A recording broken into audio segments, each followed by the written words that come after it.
Hi, and welcome to this edition of Online with Terry Jeffery. Our guest today is Sarwar Kashmeri. He is a professor of political science at Norwich University in Vermont and a fellow at the Foreign Policy Association. He also hosts the Carnegie Corporation in New York's China-focused podcast. Today we're going to talk about his new book, China's Grand Strategy, Weaving a New Silk Road to Global Primacy. In your book, you talk about the People's Republic of China having a three-step grand strategy. Indeed. What are those three steps? So may I just first of all say it's a great honor to be with you. I think ANS Media serves a wonderful purpose, very useful, very practical, and I'm delighted to be here. Well, thanks for coming. We appreciate it. It's so I argue in the book that China has been following a three-part strategy. The first part of it was to get rich. The second part of it was to make their coastline inviolable, both of which I believe they've done. And the third part is to become the most influential country in the world over the next few decades. And that's what the Belt and Road is all about, their project that I write about in my book. The most influential country in the world. Indeed. Okay. Now, every year the State Department releases what it calls country reports on human rights of all the countries around the world. Yes. And I want to read for you the first paragraph of their latest report on China. And see, this is what they say. This was in the report released this March. Quote, the People's Republic of China is an authoritarian state in which the Chinese Communist Party, the CCP, is the paramount authority. CCP members hold almost all top government and security apparatus positions. Ultimate authority rests with the CCP's Central Committee's 25-member political bureau, or Politburo, and its 7-member standing committee. Xi Jinping continued to hold the three most powerful positions as CCP General Secretary, State President, and Chairman of the Central Military Commission, end quote. Okay, that's how the State Department opens its country report on China. And I would totally agree with that. Okay. It's the authoritarian country. What I may, though, add a sentence at the end of that paragraph, which is very accurate, is that China's been going through some changes, as you know, with Deng Xiaoping opening up the economy, connecting itself with the world, that they've got a mixture of socialism and raw capitalism, which they, as you know, call socialism with Chinese characteristics. So while all of this is true, we shouldn't forget what's happened in the last 3 or 4 decades. There's some kind of strange hybrid there. I think it's difficult as an American to understand looking at it from a distance. Absolutely. That it's a country that's run by the Communist Party, but it has a semi-capitalist system. Yes. But are not some of these capitalist enterprises actually controlled by the government of China? Well, ultimately, of course, it's an authoritarian state. Okay. Right? But there are thousands of entrepreneurs who Deng Xiaoping instructed when he came back from Singapore some decades ago. He said, as of today, it's going to be great to be rich. And he instructed the Chinese to go ahead and do that. Now, you will recall that that was just after the time of the so-called tigers, the Asian tigers who revamped their economies, Hong Kong, Taiwan, South Korea, and so on. And those entrepreneurs went into China and started this movement of entrepreneurship, which then unleashed private Chinese investors. So if you take Africa today, there are 1,000 Chinese corporations, private investors, aside from the government. If you take Africa, the same thing. So there is this situation where there are all these private investors who are putting in their money to get rich one more time. Because they remember, you see, that in their lifetime, they remember their villages with muddy holes in China, and now they see the same in other developing countries. So even though China has an authoritarian regime that is run by people who are members of the Communist Party of China, Indeed. They still allow people to create businesses, invest their own money, to some degree enjoy private property within that Enjoy scheme? private property, and not just that, but become billionaires. Jack Ma, who runs the biggest media and e-commerce company, he's just stepping in now to save the real estate firm that was going under. I mean, these are huge billionaires. There are more billionaires being created faster in China today than Europe and America put together. Now, at the same time, there are also state-owned enterprises in China. Are there not? Absolutely.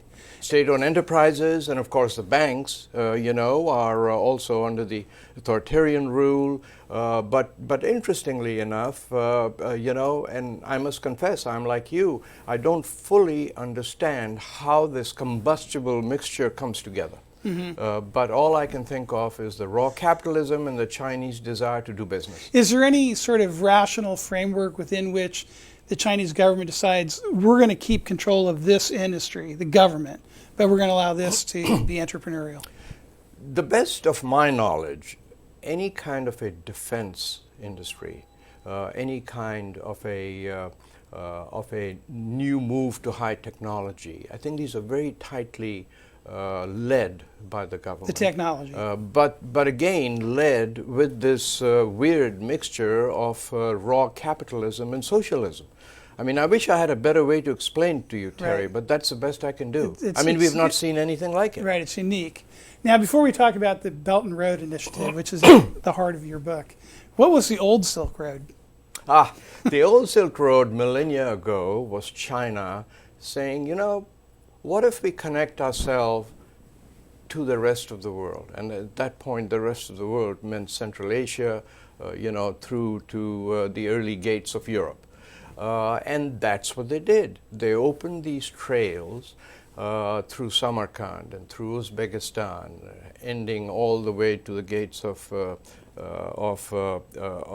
Europe. And in the process, the cities through which they passed, remember, it was a long journey, right? You did it on camels and horses. So you had to stop every 50, 100 miles. And there arose these cities which became hubs of the trading route. And the result was that China got rich, but every city along the route got rich. Now, what dates are we talking about? We're talking about 2000. 2000 years ago.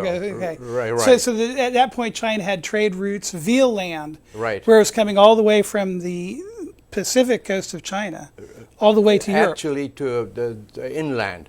The routes began through Uzbekistan on the Right. west of China. But were they able to, did they have land routes from there eastward into China? Into China, Okay. and then they later on began some shipping routes, right? But most of this was overland, and it was massive. All Chinese technology, textiles, and so on went one way. Manufactured goods came the other way, and there's a saying that one of the cities, Samarkand, was so rich that gold and houses piled up to the ceiling, right? So that's what trade did. So I just think it's amazing that here we are in the land of free enterprise that believe, that there's nothing like free trade. And these people were doing it 2,000 years ago. Okay, so now, rather than the Silk Road, the Chinese have a Belt and Road Initiative. Indeed. What is the Belt and Road Initiative? So the Belt and Road Initiative, and in a while I want to compare it to the American moonshot rather than the Marshall Plan. But it is a plan that the Chinese announced, President Xi Jinping announced 2013, to connect China to over 100 countries in Central Asia, the Middle East, Europe, and heading into Africa.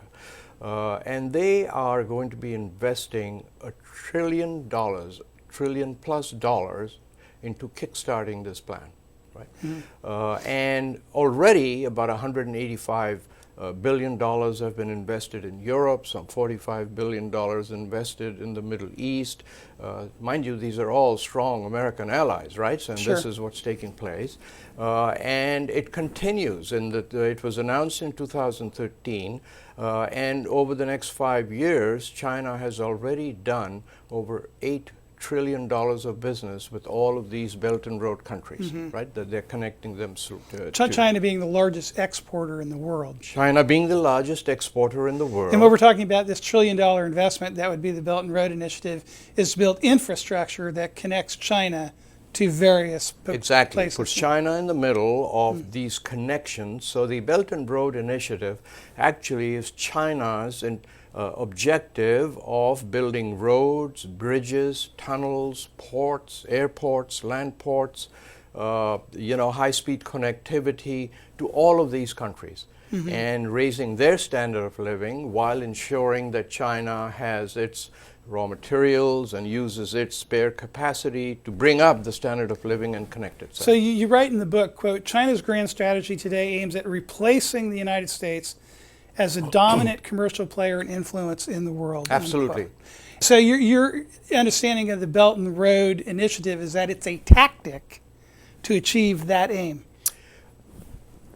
I think that is a tactic to achieve that aim, but I think the more important objective for China is to connect itself into all of these countries, and there are now over 130 countries that China is putting all of this investment in, so that they have future export potential. But they also have other countries that can absorb additional exports, because they do want to raise the standard of living of these countries. They want to create customers. They want to create customers. How more capitalist can you be, right? So that's where China is. And why is it important? I like to point this out for American businesses, right? The World Bank and the Asian Development Bank have calculated that it will take $3 trillion over 10 years to create this infrastructure that the Belt and Road Initiative represents. China has budgeted a little over $1 trillion. Where does the rest of the money come from? Well, one guess there, every major financial institution in the world today is part of this financing proposition, right? So American companies need to become part of this to get rich. They want to be part of it to make money. Exactly. Now, another part of this, strategically looking at it in terms of geography, is, and I hope I pronounce this right, but you talk about the Malacca Straits. Yes. Now, what's the significance of the Malacca Straits to China and its trade and all this? So the closest ocean transit route runs across the Indian Ocean between Indonesia and Singapore. The island of Sumatra. The island of Sumatra. And the Malacca Strait is the quickest route from the Indian Ocean into the South China Sea. It's been used for centuries. Parts of it are 60 or less miles wide, right? And so in naval jargon, they call that a choke point, meaning an aircraft carrier or a ship, can bottle that up. And over 65% of China's energy and commerce flows through that tiny choke point. Because they are dependent on oil coming. Because they're dependent on oil coming in from the Middle East and from Africa. And it all goes through this and then goes into the South China Sea and branches out into China, but also into Japan. Did you say 60%? Over 60%. Of their energy. Of their energy. So there's all this oil coming out of the Persian Gulf, coming out of Africa. Yes. On tankers. Yes. It's heading through the Malacca Strait on the way back to China. And they're worried about that. And it's part of their way of reducing their risk. And they're trying very hard, including connecting the Indian Ocean through Vietnam, through Pakistan, other countries, to Western China. So they reduce the risk of everything flowing through. And it's quite an incredible sight. I flew over the Malacca Strait last year. And the number of ships, Terry, that you see, coming through the strait? Coming through the straits and lying at anchor, it's totally incredible. They're serving a country that has 1.2 billion people. Yes. But also remember that through the strait, not only do you go to China, which is on your left, right, but you go to Japan. Right. And you go to other countries, right? So that's a major entry point into Australia, New Zealand, too. Australia, New Zealand. Yes. So a lot of American allies included in that, but China is where much of it goes. A lot of Americans have no idea what the Malacca Strait is or where it is. I know. It's hugely economically important to Hugely important, because not only does does trade flow into the Malacca Strait and into Asia, but it's also the other way. I mean, do the Indonesians charge a toll for traveling through that? I don't think so. No. But when you dock in their ports, that's when the money comes in. So you can travel all you want, but as soon as you dock. Okay, so that's the choke point, moving from Middle East and African oil and so forth to China. And you talk about Pakistan and Pakistan's Right. role in this Belt and Road Initiative Right. in the port of Gwadar. The port of Gwadar sits at the top of the Arabian Sea near the beginning of the Strait of Hormuz. Yes. Just down from Yes. yeah. Yes, it's very interesting. And this port of Gwadar, as they pronounce it, is being transformed by China into a deep water port. They're building it, the Chinese. They're taking this, what used to be a village, and building this port. They have a long-term lease on it. It basically was a remote Pakistani village sitting on the water, and the Chinese That's came it, in. and it's about to become one of the major ports on the Indian Ocean, the And Arabian it's Sea. very close to the Iranian border. Very also. close to the Iranian border, very close to just a hop away from the Middle Eastern, entryways to Sure, oil, to the Persian Gulf.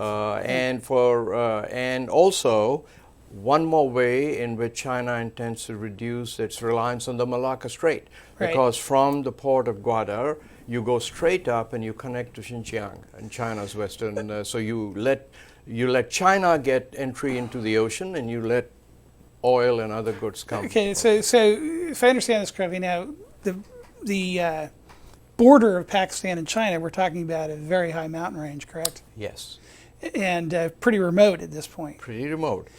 Although there are some roads traveling over that. Yes, and those roads have been made over the last couple of decades. In fact, Abbottabad is Yes. is down the road from there, Absolutely. where Osama bin Laden was Osama hiding bin Laden was. in that area.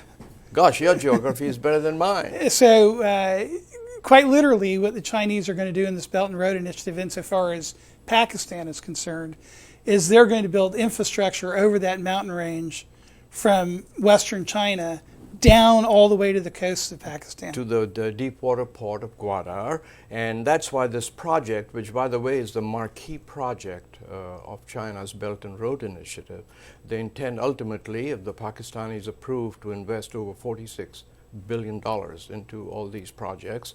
But it's called the China-Pakistan Economic Corridor, because from this port running up into China is this major highway system with connectivities and so on, but bordering it are schools, medical institutions, energy institutions, coal-fired plants, and highways and all kinds of routes. That the Chinese are going to help That finance. the Chinese are going to help. Is there finance. going to be an oil pipeline from Gwadar over the mountains? It's there's some questions about that, but they do intend to have pipelines doing both natural gas and oil. From the coast of Pakistan Exactly. over the mountains into Exactly. China.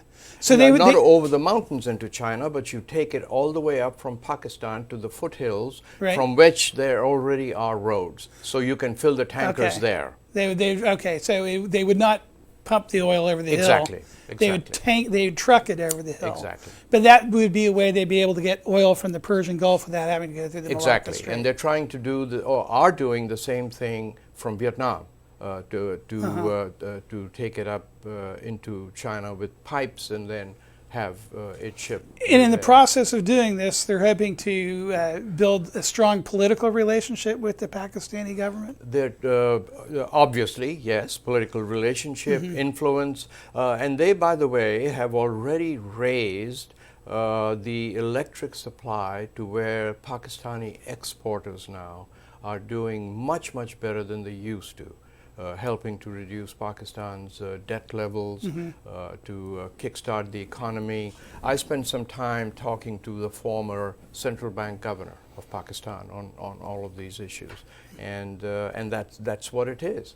I mean, ultimately, I believe their bottom line is, look, you'll get rich, we'll get rich, and I also believe that they don't put the influence and the geopolitics ahead of the cart because they know that'll follow. I mean, if you look at the American experience, right, that's exactly what it was. Follow the money. Follow the money. Follow the money. But there's no indication that China has an interest in militarizing that port in Pakistan.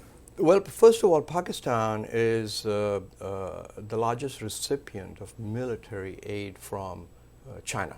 Right, much of their weaponry comes from China. Submarines come from China. Because, as you know, the U.S. has had a rocky relationship with Pakistan because we believe, with some justification, that they have not done what they were supposed to do to counter terrorism. Now, they have their own reasons for saying, hey, you're too simplistic about it, but I think the American national interest is served by taking a tough line, but still holding tough line with Pakistan government. but still holding out a hand. As and I might just point out to your viewers that this road that is being built by the Chinese under the BRI, NATO is already negotiating with the Pakistanis to truck supplies to the American forces on this brand new road. So we're using Chinese infrastructure to bring military assets into Afghanistan. I just think it's fascinating. You could, I mean, go all different ways on that, right? Well, do you think that the Chinese have a shared interest in the United States in suppressing Islamist terrorist groups? I believe they do. And because, and you're seeing some of it already, right, with the Muslim population, the Uyghurs in the north that are being displaced, and some say really wiped out in their culture and their religion and so on. So anyway, I'm getting off track. Recently, I was on the excellent MRC cruise where we stopped at the port of Piraeus outside Athens. Greece. And in your book, you write about the Chinese involvement in that port. What are the Chinese doing there?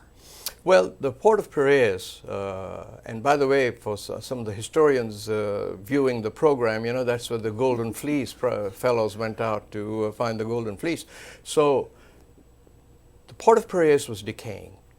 Greece didn't have money. They were into trouble with the European Union. They owed money. So China leased it for 99 years, right? It is today the fastest growing port in Europe. It's making money. It's giving Greece money. And it's about to be connected by high-speed rail to Central Europe, to Budapest, right? So the Chinese now have a major route, entry route into Europe. And let me just... From the port? From the port. Okay. All the way soon to Budapest, right? So what I want to point out is, and where this money comes in, this investment that Greece wanted, is that that container ships today can carry as many as 20,000 containers on each ship. Think about that, 20,000 containers on a ship. So it requires a deep water port, which Piraeus was not. And it requires all the technology because you need to unload 20,000 containers, make sure they get shipped to all different cities, right? Turn the boat around so it keeps making money. That's the technology that the Chinese have perfected. And that's the technology that they're putting into Piraeus. So the idea is that products that are produced in China and exported will be brought from ships from the east coast of China, right, and brought around through the Malacca Straits, through the Suez Canal, yes, to the port of Piraeus, and then they can be shipped by train, boom, around all Europe. Across. Major entry point, and they've just started negotiations to lease the ports of Trieste and Genoa in Italy to do the same thing. In fact, I hope to be there 2 weeks from now. These are long-term leases? These are long-term leases, not been signed yet, Terry, but they've just started negotiations, and I might add, again, strenuous objections from the United States because Italy is a NATO nation, right? A strong ally of the United States. And so we laid some real pressure on to say, hey, guys, just think about this. Trieste, and what's the other port? Trieste and Genoa. So the Chinese want long-term leases of those ports. Yes. They'd improve the ports and they'd use them as other venues to ship their products into Europe. Exactly. And Trieste, which is on the Adriatic, is a very interesting port because for centuries it's been a so-called free port into Europe.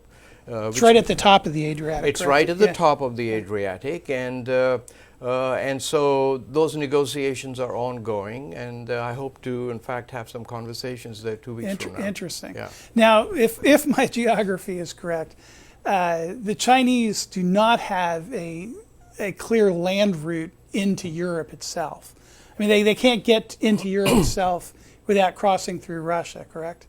They can, but they prefer. How would they do that? Yeah. So let me answer in two. Today, there's a city in Germany called Duisburg. It's on the Rhine, right? Not a decaying, but an old-fashioned industry city, coal and steel and so on. It was kind of dying on its own weight. Today, there are 30 trains that run from China to Duisburg every week. Okay. Right? And so all of a sudden, this has become a major land entry point into Duisburg. And what's the route of those trains? They go Central Asia. Most of them go Russia and into Duisburg. So they do go into Russia. They do go into Russia. Can you get from there to China without going through Russia? Yes, you can. And there are trains When you that go through already Ukraine? do No, that. So you just skirt Ukraine, you go through the stands, and then you continue on, and you go into you go through Germany and the trains that go to London and so on. So there's a regular now train service that transports from China. But not direct. But China could not build a rail line that would run directly from Chinese territory into Central Europe. No. Okay. They need to go through a number of Central Asian countries, and that raises an important point as they clamp down on the Uyghurs, their Muslim community, because most of these Central Asian countries are Muslim. Right. And so this is something that culturally China needs to work out in their heads. How are they going to connect to 130 countries, different ethnicities and religions and cultures without resolving this issue? And the central, largely Islamic Central Asian countries do not have good relations with China now. Well, many of them have really changed over the last decade or so. And again, a large part of it is they're starting to get rich. And as I go back, I mean, that China's interest, I think, is to get rich as others get rich. Look at the rail cars in Boston. Most people don't know about this. Entire transit commuter fleet in Boston is being built by the Chinese company that is part of the Belt and Road Initiative. Now talk a little bit about how Africa fits into this, because so Africa is a fascinating piece. It's slightly different from what they're doing in Europe and in Central Asia. They're developing Africa as the next factory of the world. So there are over 1,000 Chinese corporations now run by entrepreneurs in Africa, right? And these entrepreneurs, as I point out in my book, remember when they grew up, when relatives used to travel to Japan and bring shrink wrap. That used to be a luxury. These people grew up and now they see what China is. And so they're there in Africa to get rich yet once again. So this is private money flowing into Africa, has been for many years. How successful has it been? There's a company in Nigeria, I'll take one example, that makes flip-flops. They make all the flip-flops for the African countries. And the biggest prize today for manufacturers is when Walmart comes calling, right? They say, hey, you've done so well, we'd like you to be part of Walmart. And they came to this company. And the owner listened to it. American, second generation African. Now citizens of Nigeria. So Walmart came and they said, now we'd like to have you supply your flip-flops to Walmart. And to their surprise, these owners said, you know, it's an honor to have you come, but we're really not interested because we are running 24 hours a day, expanding our factories, supplying the African countries. So thanks, but no thanks. I just point that out as the long-term thinking, and I do want to say this, there's this long-term Chinese thinking, and I wish that we were doing the same thing. I see no strategy, and I don't mean just this administration, but I go back a couple of administrations, no long-term strategy to counter this, accepting the negatives, Terry. You know, China is lending money so that they'll create this debt trap. And I don't know about you, but I'm the type of Americans, I like to play offense. I'd like for the government to get involved, open up the territory for American companies, put money into silicon so that we become leaders once again. That's what I'd like for us to do and have a long-term strategy. Well, an element of that, which goes directly to the trade issue, is Apple, for example, assembles iPhones in China. Indeed. And according to the New York Times, they pay their workers in China $3.15 an hour, which is significantly less than the minimum wage in the United States, which is more than $7 an hour. And why shouldn't Apple have to pay a tariff to, in fact, and also the single largest commodity that the U.S. imports from China are cell phones. So why shouldn't Apple have to pay a tariff to bring its iPhones that it exploited cheap Chinese labor to create back into the United States to sell? Well, I guess I'm too much of a free trader to agree with that. But is it free trade to engage in trade? At the beginning of this conversation, you didn't disagree that the members of the Chinese government are members of the Communist Party. They have an authoritarian regime. It's not a free country. Can you have free trade with a country that's run by an authoritarian regime of communists? So let me add a little bit of gray shading Okay. to that statement, which is absolutely correct. It is true that there is this leadership and whose main purpose is to keep itself in business. But it is not true that there isn't opposition and there isn't discussion within the hierarchy, the top hierarchy of the Communist Party, so that you can't just say, all right, I'm going to remain in power for 10 years. I mean, there are things you need to do. And because the economy is now so reliant on private business and on private enterprise, that there is some influence, right? Big difference between the US and China. Right, but in order for Apple to assemble its iPhones in China as it does, Apple has to have a cooperative and friendly relationship with this authoritarian regime controlled by communists. And there are some Americans who say, I'm not going to cooperate with a communist authoritarian regime that's oppressing its own people in order to maximize profits making phones. The people who run Apple do. And why isn't it okay for the American people under our Constitution, which originally envisioned tariffs as the main source of federal revenue, to say if you're going to go over there and cooperate with the Chinese government in exploiting labor over there, rather than creating jobs here in this free country, we're going to charge you a tariff? But then what is the difference between an authoritarian regime and an administration that says, hey, you're free to do what you want, make money, but hey, if you don't do what I think is right, then I'm going to clamp down on you. Is there a difference then between... But the founders of this country believed in a tariff. But the founders of this country existed 200 some odd years ago. Right. They also believed in slavery. They also believed in... Actually, Alexander Hamilton, who did not believe in slavery, was probably the primary advocate of a tariff as the original Secretary of the Treasury. True. He was an abolitionist and a protectionist, or the term protectionism as it's used nowadays. Right. But they envisioned under the original Constitution that a tariff, which was a consumption tax, which would limit the amount of revenue the government could take in, would be the primary way to fund the government. But it also would protect U.S. industries to develop and create high-paying jobs here in the United States. I can't really argue your point because what you say is absolutely right. However, I'll point out that that was 200 years ago. The world has moved on, America's moved on, and I think we need to live in today. But if you're a working person in Washington State and you do manual labor, and the company there has to pay you at least the minimum wage, but you also have the freedom to form a union and negotiate in a free country with the corporation, increase your wages and benefits. And that company says, you know what, I'd rather go over and form a partnership with the communists in Beijing and produce my product in a communist regime where I'm guaranteed this cheap labor.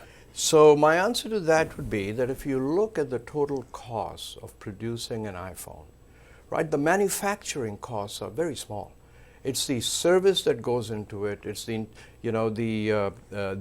technology that goes into it, the design, the marketing, the advertising that goes into it. So I would argue that the costs in China are a very small part of making the iPhone. And so Apple is doing what any good capitalist would do, which is maximizing its profits and keeping a large part of the revenue stream for itself, meaning its shareholders and the people who it employs, hundreds of thousands of people. I honestly believe there are some Americans who own their own businesses. I don't think these big corporations like Apple, because they're not run in a moral way. But I do believe there are American families that own their own businesses who manufacture things, who say, I'm going to keep my manufacturing here because the person who works for me is also my neighbor. Yes. It's also my friend. He's also my countryman. Yes. And I'm not going to go over there and form a partnership with an atheist communist regime and exploit labor that's suppressed by that government to my benefit. And that's what makes this country great, right? That we have these moral principles. We have people who really believe in them. They will fight for them. So I think that's admirable. But not Apple. Well, but Apple's a different... I used to run a small company in New York, right? So I know a little bit about meeting payrolls and the heartaches of not paying yourself, and because these families that are part of your company. So I strongly believe in that. But Apple's an animal of a different stripe, right? I mean, Right. it's a huge, huge, huge corporation, and arguably, right? I mean, the Wall Street Journal editorial, now 3 or 4 years old, I think, argued that the trade with China has done more to reduce inflation than the central bank, right? So that was, I'll never forget, that was a Wall Street Because we Journal get editorial. cheap products from China by exploiting cheap Chinese labor and bringing the products back in here. Well, I don't know whether they're exploiting cheap Chinese labor, but again, manufacturing has become a very small part of the things that, you know, especially cell phones, or if you take other high technology products, the manufacturing part of it, the revenue that comes from that, the costs involved in manufacturing are a small part of the full product. Sure. Full package. Well, let me ask you about this. Well, you're a friendly antagonist, you know, I love this. I'm asking tough questions, I hope. This morning I went online. The CIA has an excellent online database they call the World Fact Book. It's absolutely terrific. Okay. Yes. And so I looked up, they rank nations by GDP. And so in their latest, this is for 2017. So according to the CIA in 2017, China actually had the biggest economy in the world. It was $23.2 trillion. The U.S. had only the second biggest at 19.49. So, I mean, we're already living in a world where, Yes.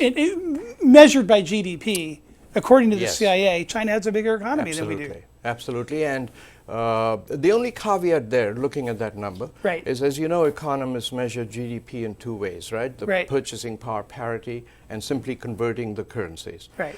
We're This is purchasing power This parity. is purchasing power parity. But if you wanted to, you could convert it, through exchange rates and say, well, we still have 4 or 5 more years at the top. Okay. So, But we're going there. but we're going there. But let me go back, if I may, to a few hundred years. Sure. Right? 15th century, the Dutch realized they'd make heavy ships, send them to Asia, put guns on them, right? And they could get stuff from there, sell it into Europe. Well, they became the largest then trader in the world. The Dutch guilder became the trading economy of the world, right? The Dutch was supreme. Along came the Brits 150 years later, the same pattern, right? The sterling became the trading capital of the world. London became the port where investments are made. Then along came the United States, right? Same thing, right from the mid-First World War to almost now. And now it's Asia and China, right? That's where the population is, that's where the manufacturing is, that's where the demand is. And so that fourth curve is now starting. But I am not a American losing everything person. I believe that the United States is still going to be rich. It's a huge country, huge markets, huge moral principles, huge, all of that. What I believe is that the principal issue in the 21st century is how is China going to manage its rapid growth without the hubris that leads to trouble, and how is the United States going to manage itself, realizing that it is not going to be numero uno all over the world, that it will be China and it will have to coexist. Well, let's explore that in a second. Just to put the fact that the CIA says China has the largest economy in the world by GDP in Yes. perspective, the CIA also ranks the nations of the world by per capita GDP. Yes. And by that measure, Liechtenstein is the wealthiest nation in the world. They have a per capita GDP of $139,100 Amazing, a isn't year. it? That's not Liechtenstein, Amazing. but the United States ranks 19th. And Liechtenstein has no manufacturing, I should add. But they're in a nice little place there. Indeed. But according to that measure, the United States ranks 19th with a per capita GDP of 59,800. Yes. The Chinese are way down at 105. Yes, way down. Way down. Way down. I mean, they're below Costa Rica. They're below Botswana. Botswana has a higher per capita GDP than the People's Republic of China, Indeed. which is 16,700. So really, if you're a Chinese individual, if you're a person in China, if you're someone working in that Apple factory in China, Right. Your life is a lot poorer than the average American, let alone the average person in Liechtenstein. And no arguments there, but let me point out, no arguments, right? I'll point out that in the last 2.5 decades, and this has never before happened in recorded history. China has raised 750 million of its citizens from abject poverty to lower middle class. Mm-hmm. The poverty rate in China used to be 80 to 85% just 25 years ago. It is now 3%, and they intend to wipe out the 3% over the next few years. Now, I agree with everything you said, the average person in China. But that average person, think about what they must have been 25 years ago. Sure. And where they will be 25 years from now. So while all of that is true, they've just done a magnificent job of raising their average person to, in fact, the New York Times did this wonderful, did an article, just 6 months ago or so, which asked the question, if you're an 18-year-old today, poor parents, do you have a better chance of making it in China or the United States? And it's China. So that's what's happened in China, and we cannot forget that. But I don't believe that. But here's another thing I want to ask you about. So you look at the Apple example. I think it does exemplify something that's dramatically different between the United States and China. The technology and the vision that created the product that Apple produces didn't happen in China. It happened in the United States. Absolutely. It happened in a free country. Absolutely. And this country, with its free tradition and with our entrepreneurial spirit, is all the time creating things that people never imagined were going to be created. Absolutely. For the market. And making life easier for people by inventing products that aren't being invented in China. Right. Now, Apple may have invented that product here and produced it in China. Yes. But they didn't invent it in China. It was invented So here. isn't that a fundamental difference between our free society and the unfree society of China? To some extent. Let me give you an example. As you and I are speaking, the roads, many of the major highways in China are having silicon power generating strips put on the road. China has mandated that 5 years from now, 50% of the cars sold there will have to be all electric, right? They mandated it. They've mandated it. Thank you. I knew you were. I let myself open for that. Dictated. Exactly. They Dictated. Next, they'll dictate you can't drive because they'll turn off the electricity, right? But the electric cars, you can repower them, right, using these strips on the road. They're at a stage now where these things break down with heavy trucks. As soon as they master that. So now here's something, right, that's one. Two, high-speed trains. We define high-speed as running more than 200 kilometers an hour, right? They have 25,000 kilometers of these trains. Do we have 1 mile? I travel often from New York to Washington. So I think that all of that is due, yes, to the freedoms and other things that we enjoy, but also due to a certain standard of living. I think opportunity comes from that. Example, Bessemer, Carnegie, he became rich using the Bessemer technology to make steel, right? Where did that come from? It wasn't invented here, it was invented in Norway. What about the electric bulb? It was perfected here, used here, but that came out of Poland. So you need to, I think, add a little bit of gray to what you've said. And by the way, I have no intention ever of not leaving the United States or living anywhere else, okay? But I just think we ought to look at reality on the face. Isn't there, well, you talk about that Chinese infrastructure, the trains, and then electric cars that would be recharged by the road. But underneath that, isn't it empowering the Chinese to control the movement of its people, which it already does, correct? So ultimately, I mean, a debate that we're moving in the United States, people believe, I think they're right, towards automated vehicles where people aren't going to drive their own cars. Right. You're going to get in a vehicle then that is going to drive itself. And some people have pointed out, well, if you do that, who owns the car? Do people need to own cars? And if you do that, who owns the infrastructure? There's all sorts of potential threats to human freedom when you have, if we move to automated vehicles, that hopefully in the United States will be decided in favor of freedom. Because I think part of the American spirit, which in ancient days was we got in wagons or on horses and moved west. Indeed. Or, immigrants came to the United States from distant places because they wanted to be free. Right. And they took that risk of taking the travel. That is now, I believe, embodied in Americans getting in cars that they own, putting fossil fuels in it that they pay for, and driving where they want to go, when they want to go, with the government not telling them what to do. That's fundamental to the American spirit. Absolutely. Chinese do not want that spirit in their country, though, do they? The Chinese government. I think that's too broad a statement. I think that I do believe that the Chinese Communist Party wants to keep itself in power and that they will do everything to leave there. But how does China change in the next 2 or 3 decades? I have no idea. All I know is if you go back 3 decades, those were the days of the Great Leap Forward, right? Millions of people getting killed, famines, and so on. And today, you know, the biggest aircraft market, luxury goods market, automobile market, I mean, you name it, cell phone market is in China. Right. So what happens in the next 3 decades? How will the Communist Party change?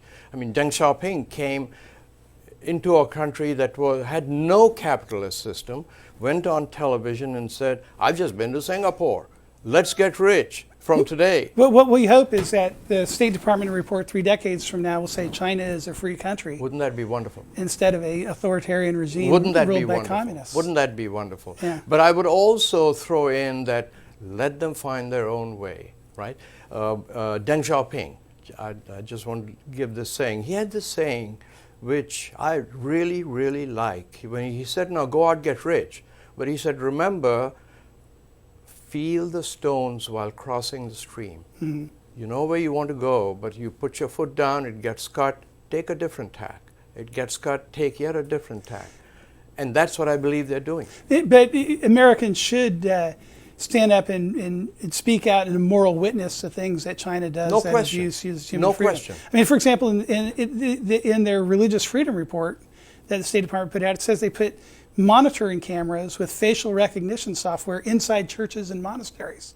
That's a pretty outrageous thing to do. It's pretty outrageous, isn't it? And we don't want to go there. Yeah. We want them to stop doing that. But you know, I was at the that wonderful African American museum on the mall yesterday, right?